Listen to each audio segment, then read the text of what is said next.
The day started like any other. The sun rose over New York City, painting the skyline in soft hues of orange and pink. People hurried to work, cars honked on crowded streets, and coffee shops buzzed with early morning chatter. It was an ordinary Tuesday for most people, but not for Alex Carter. For him, it began with a flat tire on his way to a job he didn't particularly enjoy. As he crouched by the side of the road, cursing under his breath while trying to change the tire, something strange caught his attention. A low hum filled the air, growing louder by the second. At first, Alex thought it might be a plane flying too low, but when he looked up, there was nothing in sight. Then, just as suddenly as the sound had appeared, the world seemed to freeze. Cars slowed down, people stopped walking, and everyone turned their heads skyward. There, hovering above Manhattan, was a massive object that defied explanation. It wasn't sleek or shiny like spaceships in movies. Instead, it looked ancient and alien, covered in intricate patterns that glowed faintly. Blue. The sheer size of it made skyscrapers look like toys. Alex stood there staring at the ship, his hands still gripping the lug wrench. He felt small, insignificant, like an ant watching a storm roll in. Around him, others murmured in awe, some snapping photos with their phones, others simply standing frozen in disbelief. No one knew what to do or what this meant. Was it friendly, hostile, or just passing through? Across town, Emma Hayes was having a very different morning. She was already at school, preparing for her first period class. Her students loved her because she had a knack for making even the driest topics exciting. Today's lesson was about the possibility of extraterrestrial life, a topic she'd always found fascinating. As she wrote, "Are we alone?" on the whiteboard, a student rushed into the classroom, breathless. "Ms. Hayes, you've got to see this," the boy exclaimed, pointing toward the window. Curious, Emma followed him outside. When she saw the enormous ship floating silently above the city, her heart skipped a beat. This wasn't part of the lesson plan. For hours, the ship remained motionless, casting a shadow over the city. News outlets scrambled to cover the event, broadcasting live footage from every angle. Experts debated its origins, politicians gave vague statements, and conspiracy theories flooded social media. But then, just as the sun began to set, something changed. A bright beam of light shot down from the ship, illuminating Times Square. From the beam emerged a group of figures, tall, slender beings with smooth gray skin and large black eyes. They moved gracefully, almost gliding across the ground. One of them stepped forward, raising a hand in what seemed like a gesture of peace. Through some kind of advanced device, a voice echoed across the square, calm yet commanding. "We are the Krylos," it said. "We come seeking cooperation." At first, many people were relieved. Maybe this wouldn't end in destruction after all. World leaders quickly arranged a meeting with the Krylos representatives, hoping to negotiate terms. But as days passed, it became clear that the Krylos weren't here for idle conversation. Their demands were simple yet chilling. Earth would provide them with access to its rare minerals, specifically those buried deep beneath the surface. In return, they promised not to harm humanity, at least not immediately. When asked why they needed these resources, the Krylos offered vague explanations about sustaining their civilization. Some scientists suspected there was more to the story, but no one dared press further. The Krylos radiated power, their technology far beyond anything humans could comprehend. Even their smallest drones buzzed with an energy that made military jets look primitive. Back in Brooklyn, Alex couldn't shake the feeling that something was wrong. He watched the news obsessively, listening to interviews with experts and officials. None of it reassured him. The Krylos may have claimed to seek cooperation, but their tone left little room for negotiation. It felt less like diplomacy and more like a threat wrapped in polite words. Emma shared his unease. After the initial shock wore off, she found herself researching everything she could about the Krylos. Late at night, she scoured online forums and scientific journals, piecing together fragments of information. What she discovered troubled her. The Krylos had visited other planets before Earth, and none of those worlds had fared well. Entire ecosystems had been stripped bare, civilizations wiped out in the name of progress. If history repeated itself, humanity was facing extinction. Despite their fears, neither Alex nor Emma acted on them right away. They were ordinary people, not soldiers or scientists. What could they possibly do against an interstellar empire? So they waited, along with billions of others, hoping someone smarter or stronger would figure out a solution. But hope wasn't enough. Within weeks, the Krylos began mining operations in remote areas around the globe.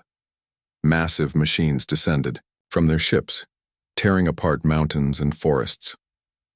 Protesters gathered near these sites, shouting slogans and holding signs. The Krylos ignored them, continuing their work without hesitation. Then came the crackdown. Anyone who resisted was met with brutal force. Cities that dared to rebel were reduced to rubble in seconds, their inhabitants vaporized by beams of searing light. New York was one of the first targets. The once bustling streets now lay in ruins, buildings toppled like dominoes. Alex barely escaped with his life, fleeing his apartment moments before it collapsed under the weight of debris. He wandered the outskirts of the city, shell-shocked and desperate. Everywhere he looked, there was chaos. Burning cars, crying children, bodies lying where they had fallen. Emma survived too, though barely. Her school had been evacuated before the attack, but she returned days later to retrieve important documents. What she saw broke her heart. The building was gone, replaced by a crater filled with ash. Standing there, clutching a folder to her chest, she realized how fragile everything truly was. All the lessons she'd taught, all the dreams she'd nurtured, they meant nothing if humanity couldn't protect itself.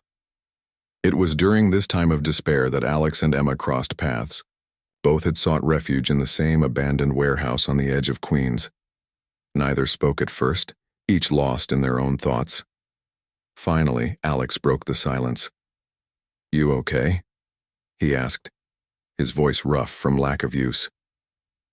Emma shook her head. "No. Are you?" Alex chuckled bitterly. "Doesn't seem like anyone is anymore." They introduced themselves, sharing stories of survival and loss.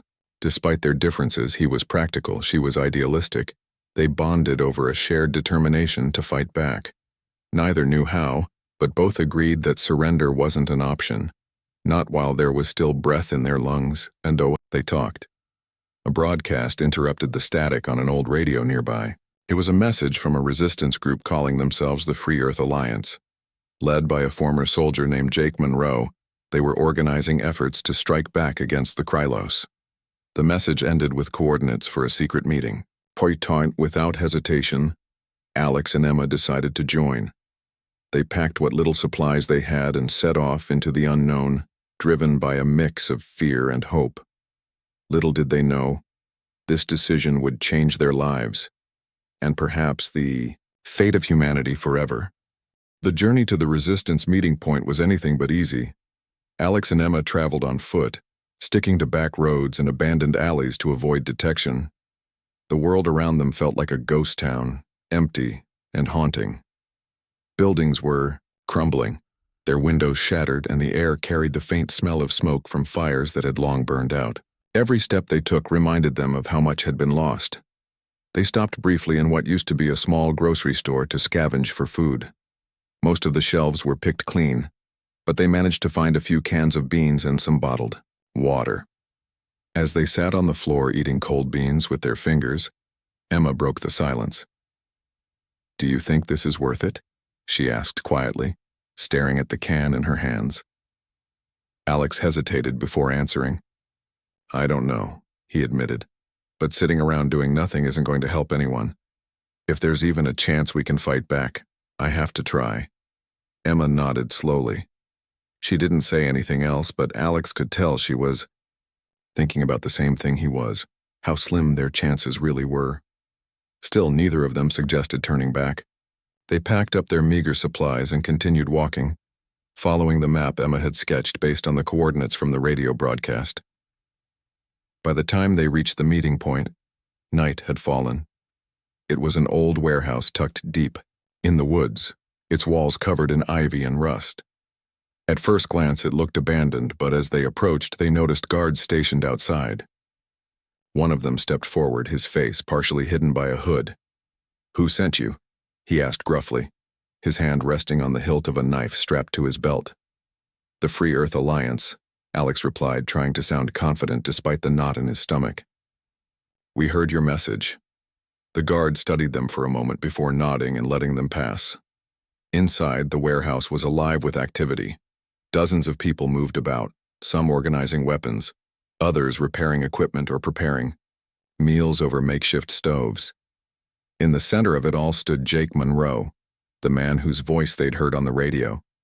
Jake was tall and broad-shouldered, with a scar running down one cheek and eyes that seemed to see right through you.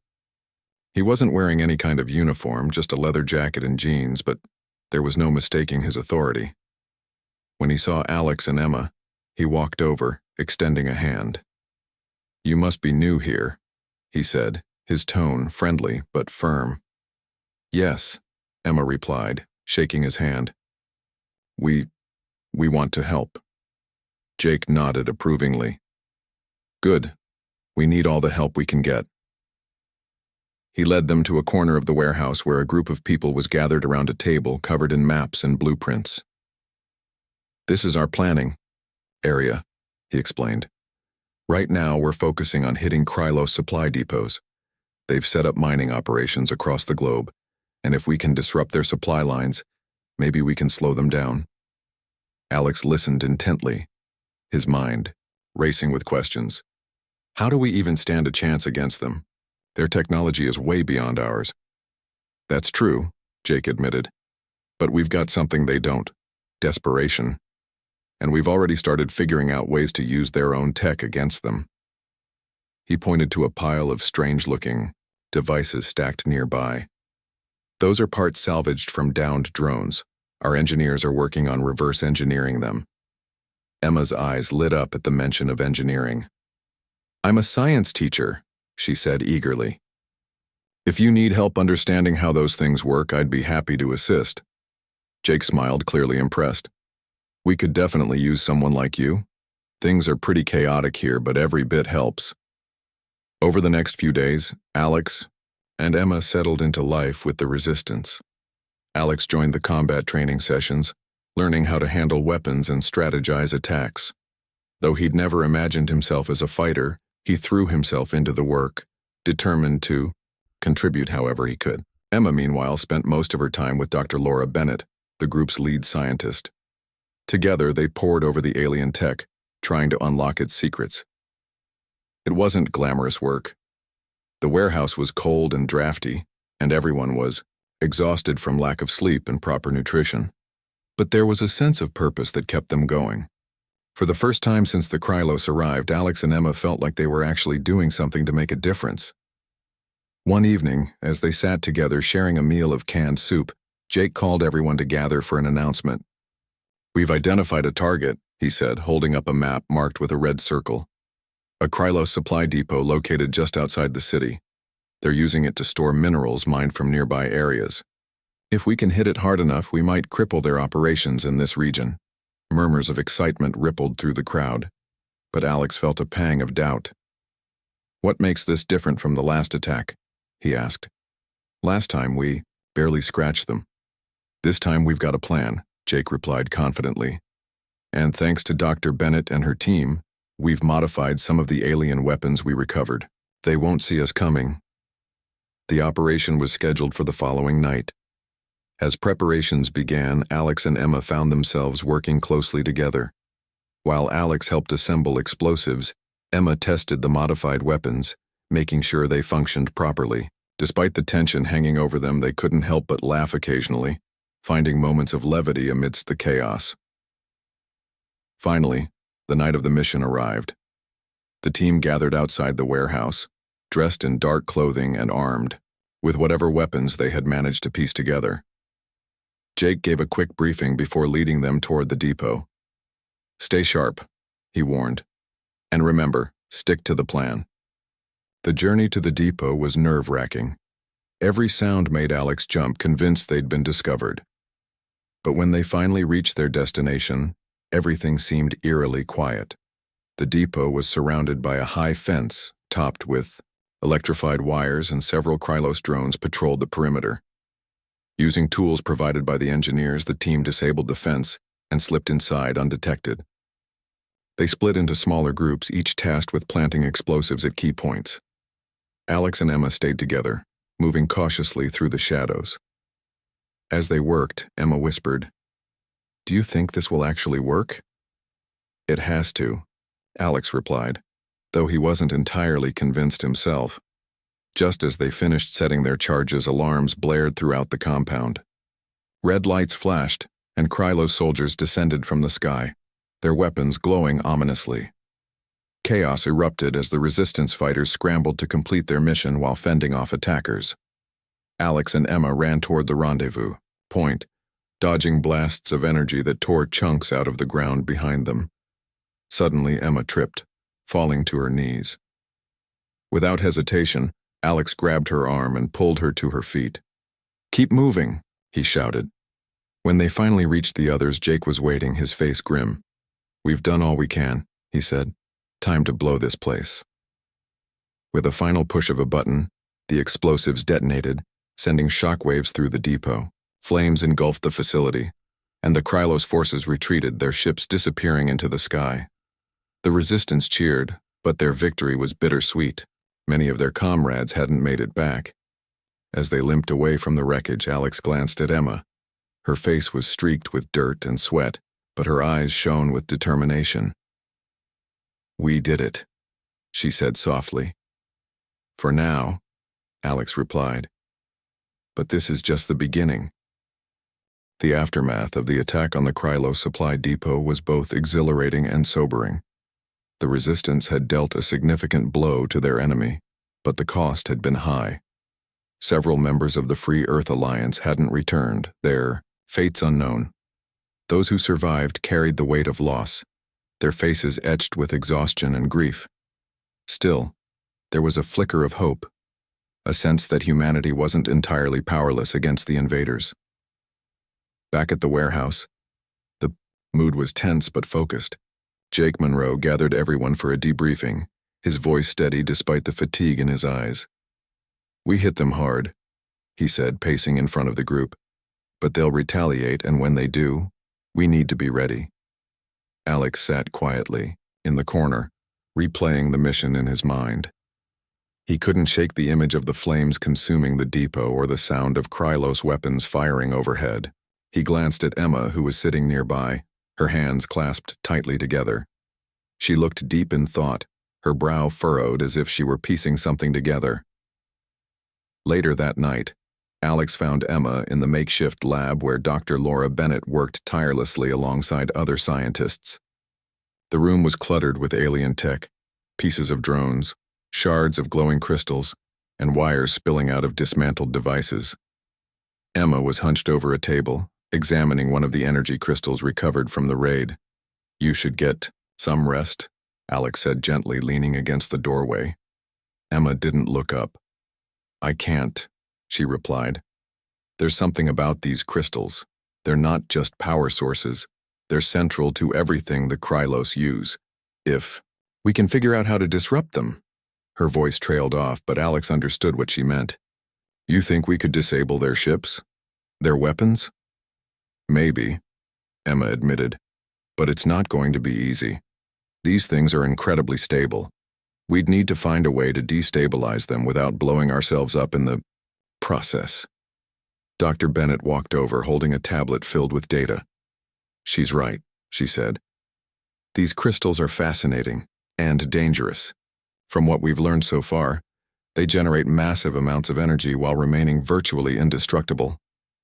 But if we overload them—" She hesitated, choosing her words carefully. "It might create a chain reaction powerful enough to take out an entire fleet." Alex frowned. "How do we even start something like that?" "We don't know yet," Emma admitted. "But we have to try. This could be our best shot at leveling the playing field." For days, the team poured all their energy into studying the crystals. They tested different methods of destabilization, subjecting the samples to extreme heat, pressure, and electromagnetic pulses. Progress was slow, and frustration mounted as experiment after experiment failed. But then, during one late-night session, something unexpected happened. Emma and Dr. Bennett had rigged up a device designed to emit a concentrated burst of energy directly into the crystal. When they activated it, the crystal began to vibrate violently, emitting a low hum that grew louder and louder. Sparks flew, and the air around them crackled with electricity. Just as the crystal seemed on the verge of exploding, they cut the power, leaving it smoking but intact. "It worked," Emma whispered, her voice trembling with excitement. "We triggered a reaction inside the crystal. If we can amplify that effect." Drained but invigorated by their discovery, the team began refining the process. They knew they needed more time and more crystals to perfect the technique. Unfortunately, time was a luxury they didn't have. Meanwhile, tensions within the resistance were rising. News of their attack on the supply depot had spread, inspiring others to join the fight. But not everyone agreed on the best course of action. Some argued for large-scale assaults, aiming to cripple the Krylos's infrastructure outright. Others believed smaller, targeted strikes would be safer and more effective. Jake struggled to maintain unity, his leadership tested by dissenting voices. One evening, a heated argument broke out in the main hall. A man named Ryan, who had recently joined the resistance, slammed his fist on the table. "We can't keep playing defense," he shouted. "If we gather enough people, we could launch a full-scale assault on one of their command ships. We've got nothing to lose." "And everything to lose," countered another member, a woman named Lisa. "Attacking a command ship head-on would be suicide. We need to focus on weakening them first." Jake stepped in before the argument escalated. Further, "Both sides make valid points," he said diplomatically. "But we can't afford to split now. Our strength lies in working together. For now, we stick to smaller missions until we have a clear advantage." Though his words calmed the immediate tension, Alex noticed that Ryan and his supporters remained unconvinced. He mentioned this concern to Emma later that night as they sat outside the warehouse staring up at the stars. "Do you think they'll listen?" Alex asked. "I hope so," Emma replied. "But fear makes people desperate, and desperation can lead to reckless decisions." Their conversation was interrupted by a sudden commotion inside. Rushing back, they found Jake speaking urgently to a group of scouts who had returned from reconnaissance. One of them held up a damaged Krylos drone, its surface scorched and cracked. "We found this near the ruins of the depot," the scout explained. "Looks like they're stepping up patrols in the area. They're searching for us." Jake's expression darkened. "Then we need to move. Pack up everything important. We're relocating tonight." Panic rippled through the group. As everyone scrambled to prepare, supplies were loaded onto trucks, equipment dismantled, and maps hastily updated. As they prepared to leave, Alex pulled Jake aside. "Where are we going?" "There's another safe house farther north," Jake replied. "It's riskier, but staying here isn't an option anymore." The journey was grueling, made worse by the constant fear of being discovered. They traveled under cover of darkness, sticking to remote roads and avoiding populated areas. By the time they reached the new location, a secluded farmhouse surrounded by dense woods, everyone was exhausted. Despite the challenges, work resumed almost immediately. Emma and Dr. Bennett set up a temporary lab in the barn, continuing their experiments with the crystals. Alex helped fortify the perimeter, setting traps and keeping watch for any signs of Krylos activity. Slowly, life at the farmhouse began to settle into a routine. One afternoon, as Alex patrolled the woods, he stumbled upon Emma sitting on a fallen log, sketching designs in a notebook. He smiled faintly. "Still thinking about those crystals?"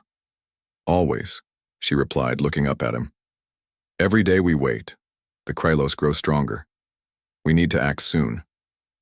Alex nodded, understanding the urgency. "What's your plan?" Emma hesitated, then closed her notebook.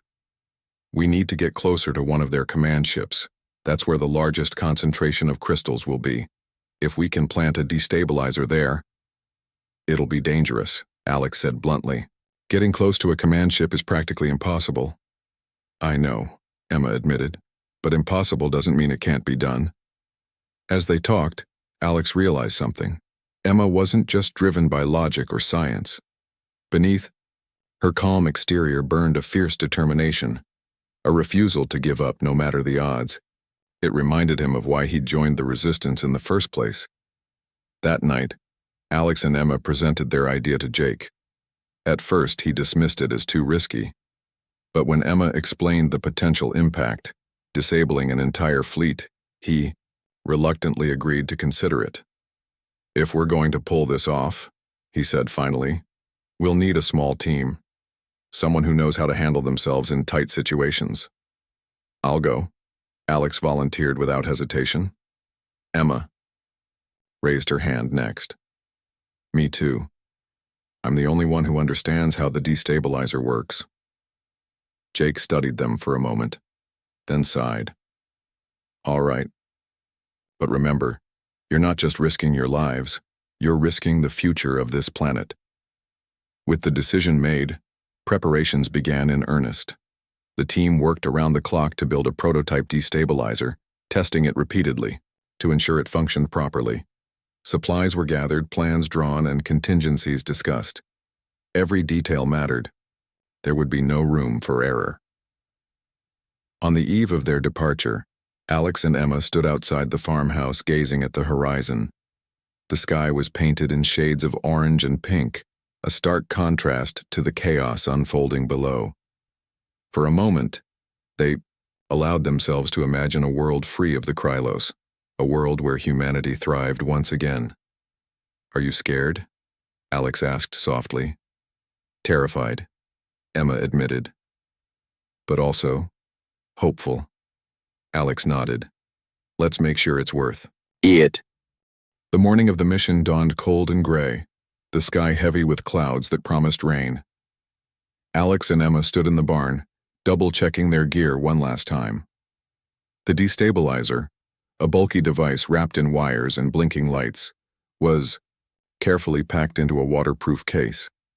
It was the culmination of weeks of work, and its success or failure would determine not just their fate, but possibly the fate of humanity.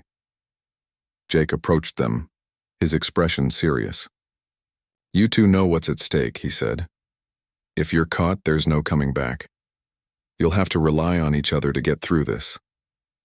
Alex nodded, tightening the strap on his backpack. We're ready. Emma forced a smile, though her hands trembled slightly as she adjusted the holster strapped to her thigh. Let's do this. The team had devised a risky plan. Using stolen Krylos uniforms and disguises, Alex and Emma would pose as prisoners being transported to a command ship for interrogation. A small group of resistance fighters would escort them partway before retreating, leaving the pair to infiltrate the vessel alone. It was a gamble, but it was their best chance of getting close enough to plant the destabilizer. As they drove toward the designated drop-off point, the air inside the truck was thick with tension.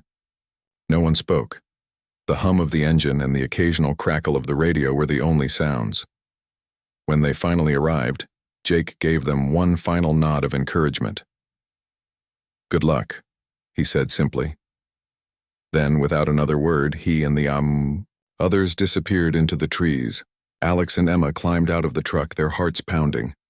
They didn't have long to wait before a Krylos patrol appeared, drawn by the signal emitted from a decoy beacon planted earlier.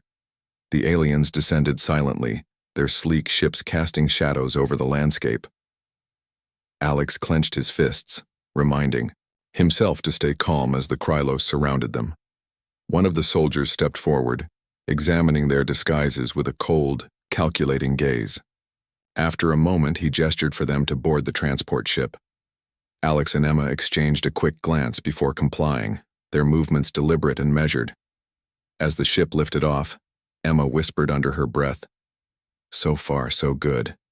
The journey to the command ship felt endless. Inside the cramped transport, Alex tried to focus on the details of the plan. He replayed every step in his mind, knowing that hesitation could cost them everything. Beside him, Emma kept her eyes fixed on the floor, her fingers twitching nervously. Neither dared speak, aware that even the slightest misstep could expose them. When they finally docked with the command ship, the scale of the Krylos operation became painfully clear. The interior was vast, filled with towering machinery and glowing panels that pulsed with alien energy.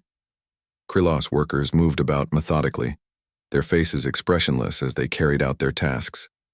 Alex and Emma were led through winding corridors, their escorts silent and unyielding. Their destination turned out to be a holding cell deep within the ship. Once inside, the door slid shut behind them with a metallic clang. For a moment, they simply stood there, letting the weight of their situation sink in. Then Emma broke the silence. Now or never. Working quickly, they unpacked the destabilizer and began setting it up. Emma handled the delicate wiring while Alex monitored the corridor outside, keeping an eye out for any signs of trouble. The process was painstaking, requiring absolute precision. Every adjustment brought them closer to completing the device, but also closer to discovery. Time seemed to stretch endlessly. Just as Emma finished calibrating the final settings, a low hum echoed through the walls. She froze, her eyes wide. "They know we're here," she whispered. "How?" Alex asked, panic creeping into his voice. "I don't know, but we need to move now." Grabbing the destabilizer, they slipped out of the cell and into the maze of corridors. Alarms blared overhead, red lights flashing as Krylos soldiers mobilized. Shouts echoed around them, growing louder with each passing second. Alex and Emma ran as fast as they could, dodging patrols and narrowly avoiding detection. "This way," Emma hissed, pointing to a narrow maintenance shaft. They squeezed inside, crawling through the tight space as the sound of pursuit faded behind them.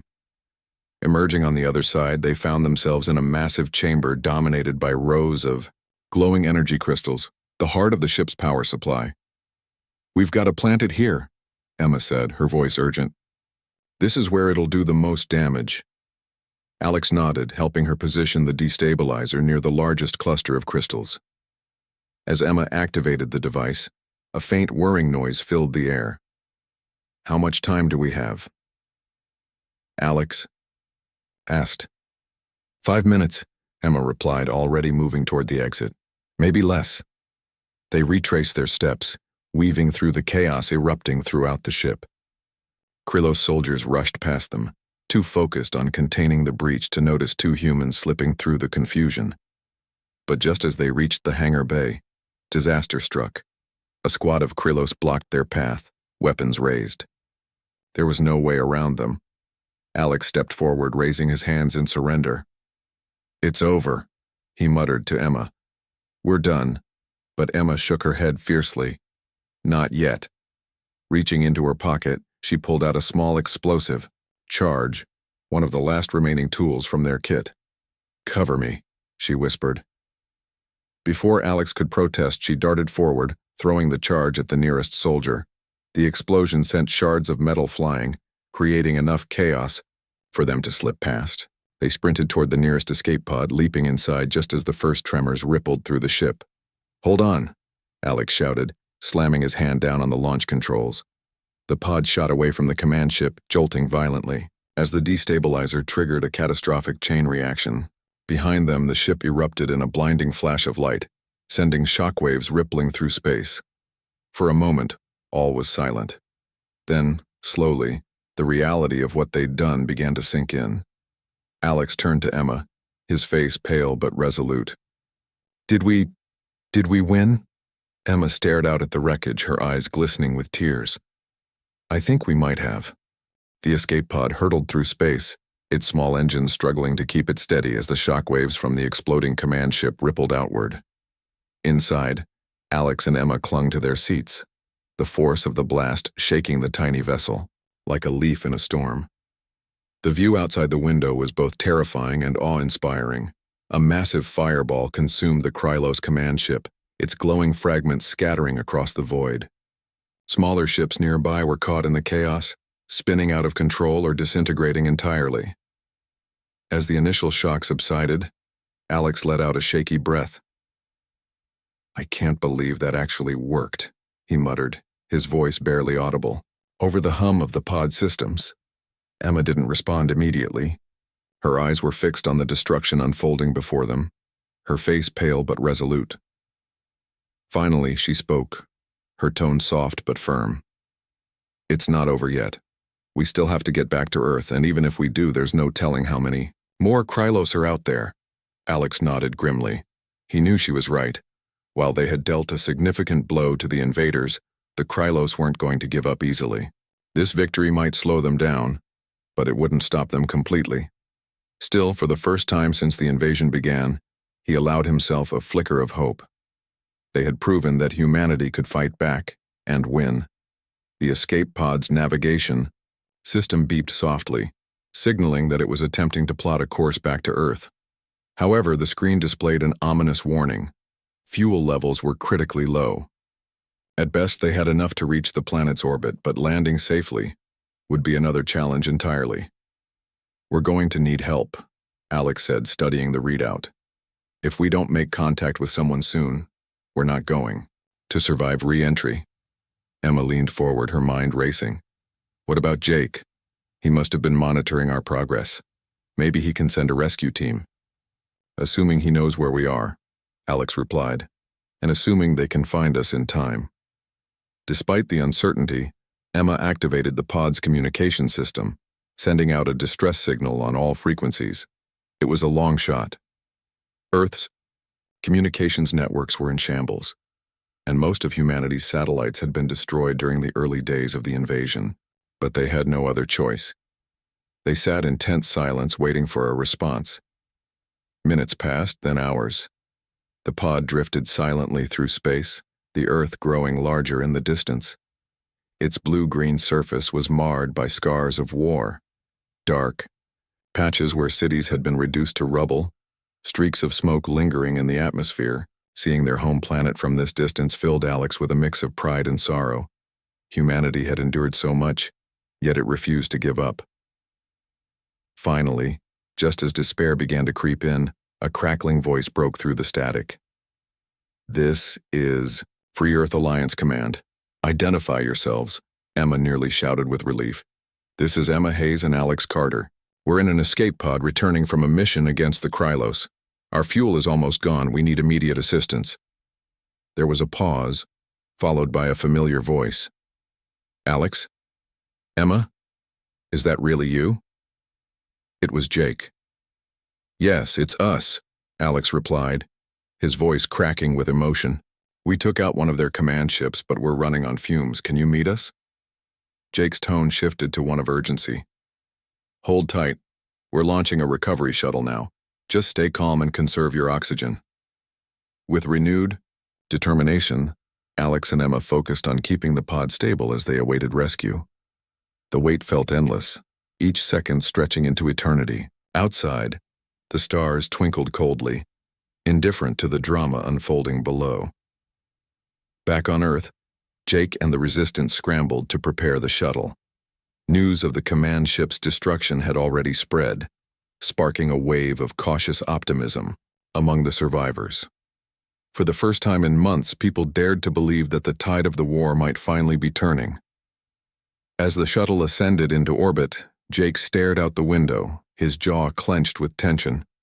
He couldn't afford to lose Alex and Emma, not after everything they'd risked to pull off the mission. Their success had given humanity a fighting chance, but without them, morale would plummet. The Resistance needed symbols of hope, and Alex and Emma had become exactly that. When the shuttle finally located the escape pod, it was drifting perilously close to Earth's atmosphere. The pilot skillfully maneuvered the craft alongside it, extending a robotic arm to secure the pod. Once docked, Jake rushed to open the hatch, his heart pounding. When Alex and Emma emerged, battered but alive, the entire crew erupted into cheers. "You did it," Jake said, gripping Alex's shoulder. "You actually pulled it off." Emma managed a weak smile. "We couldn't have done it without everyone's help." The journey back to Earth was quiet but celebratory. Alex and Emma recounted their harrowing experience, leaving out none of the details. By the time they landed, word of their triumph had reached every corner of the Resistance network. Crowds gathered at the base, cheering as the shuttle touched down. For the first time in months, there was a sense of unity, a shared belief that humanity still had a future. In the days that followed, Alex and Emma became heroes, their names whispered with reverence. But neither sought glory. Instead, they threw themselves back into the fight, working tirelessly to build on the momentum of their victory. Emma collaborated with Dr. Bennett and the other scientists to refine the destabilizer technology, hoping to adapt it for use in future missions. Alex trained new recruits, sharing the lessons he'd learned during his time with the Resistance. Meanwhile, Jake organized strategic meetings to plan the next phase of the war. With the loss of one of their command ships, the Krylos had retreated, temporarily, regrouping to assess the damage. This gave humanity a brief reprieve, a chance to fortify defenses and prepare for what lay ahead. But even as they celebrated, Alex and Emma couldn't shake the feeling that the hardest battles were yet to come. The Krylos were relentless and their resources seemed endless. Humanity had won a battle, but the war was far from over. One evening, as they stood together on a hill overlooking the rebuilt remnants of the Resistance camp, Alex turned to Emma. "Do you think we'll ever truly beat them?" Emma hesitated before answering. "I don't know. But I do know this. We've shown them that we're not just going to roll over and die. If nothing else, we've earned their respect, and maybe their fear." Alex nodded, gazing up at the night sky. The stars twinkled faintly, distant and untouchable. Somewhere out there, the Krylos were planning their next move. But here on Earth, humanity was preparing too. And for the first time, Alex felt a glimmer of confidence, not just in their ability to survive, but to fight back. As they walked back to the camp hand in hand, Alex realized something important. Winning wasn't just about defeating the Krylos. It was about proving to themselves that they were capable of rising above despair, of finding strength in the face of overwhelming odds. Whatever happened next, they would face it together. Months passed and the world began to heal. Slowly, painfully, but surely. The scars left by the Krylos invasion were deep, etched into the land and the hearts of those who survived.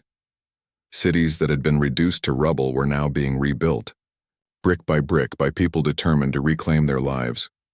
The air smelled faintly of ash and fresh concrete, a strange mix of destruction and renewal. Alex and Emma became symbols of hope for humanity. Their faces appeared on posters pinned to walls in makeshift shelters, on hand-drawn signs carried during rallies, and even on the sides of trucks used to transport supplies. But despite their newfound fame, they remained grounded, working tirelessly, alongside others to prepare for whatever came next. Dr. Laura Bennett and her team continued refining the destabilizer technology, turning it into a weapon that could be mass-produced. Factories once used to make cars or electronics were repurposed to build these devices. Each one was small enough to carry, but powerful enough to cripple Krylos tech.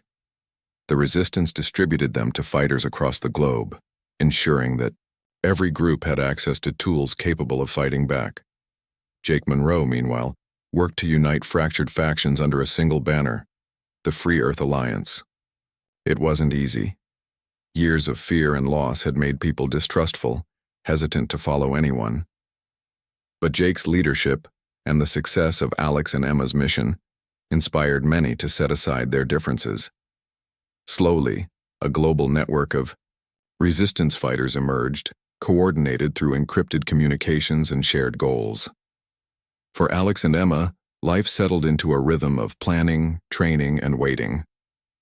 They spent hours poring over maps, strategizing ways to strike at the Krylos' remaining strongholds. At night, they often found themselves sitting together under the stars, talking about what life might look like after the war, if there was, an after. One evening, as they sat outside the rebuilt warehouse that served as the Resistance headquarters, Emma broke the silence. "Do you ever think about what happens if we win?" she asked softly. Alex glanced at her, surprised by the question. "Not really," he admitted. "Most days I'm just focused on surviving the next fight." Emma nodded, staring up at the sky. I guess I'm trying to imagine a world without them. A world where we don't have to wake up wondering if today's the day everything falls apart. It's hard to picture, Alex said after a moment. But maybe that's a good thing. Maybe it means we're building something better than what we had before. Emma smiled faintly. I'd like to believe that. Their conversation was interrupted by the sound of footsteps approaching. Jake appeared, his expression grim. We've got news, he said, sitting down beside them. The Krylos are mobilizing again, big time. Alex straightened, his stomach tightening. Where? Everywhere, Jake replied. They're hitting multiple targets simultaneously. Mining sites, supply lines, even civilian areas. It looks like they're trying to crush us all at once. Emma frowned. Why now? What changed? Jake hesitated before answering. Our last attack must have hit harder than we thought. We didn't just destroy a command ship, we sent a message. Now they're responding with everything they've got. The weight of his words hung heavy in the air. For weeks, they had enjoyed a fragile peace, using the time to regroup and rebuild. But now the Krylos were coming back stronger than ever. Humanity would need to rise to meet the challenge, or risk losing everything. The Resistance launched a counteroffensive, almost immediately. Using intelligence gathered from scouts and intercepted transmissions, they identified key locations where the Krylos were concentrating their forces. Teams of fighters armed with destabilizers deployed to these sites, striking quickly and retreating. Before reinforcements could arrive, Alex and Emma led one such team, targeting a heavily fortified mining operation in the mountains. The facility was surrounded by drones and guarded by Krylos soldiers, making it nearly impenetrable. But the Resistance had learned from past failures. This time, they came prepared. Under cover of darkness, the team infiltrated the perimeter, disabling patrols with precision strikes. Alex moved silently, his movements honed by months of training.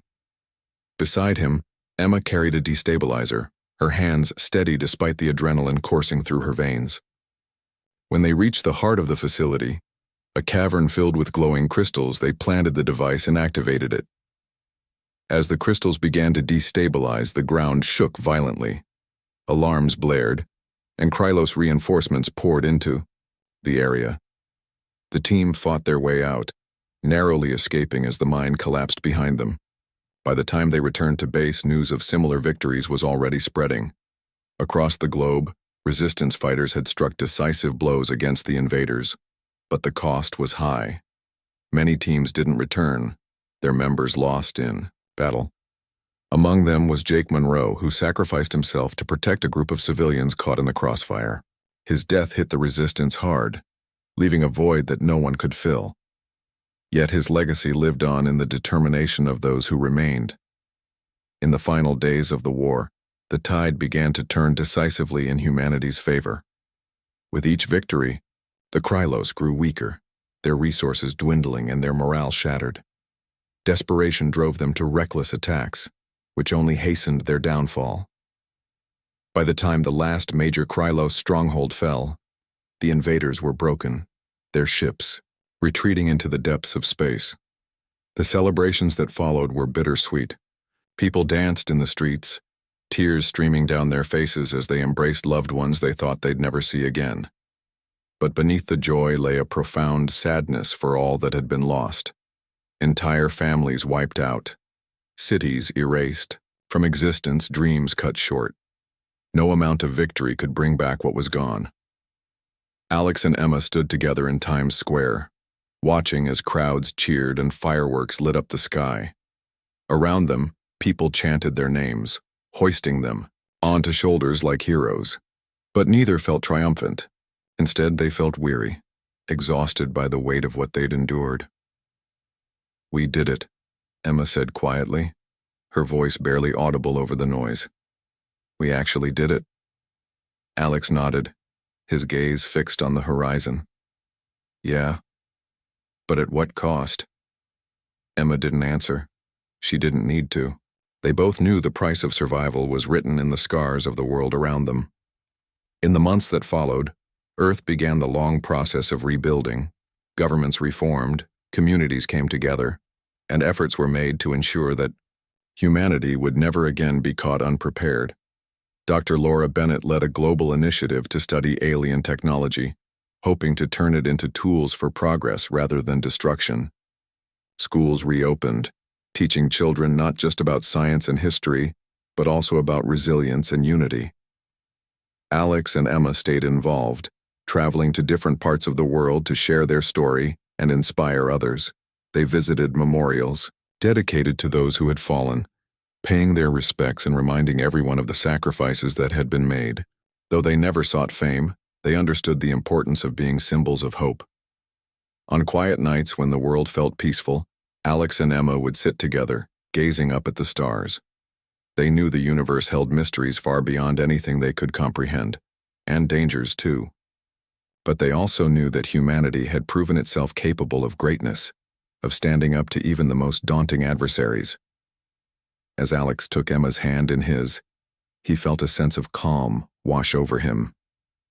The future was uncertain, full of challenges, yet unseen.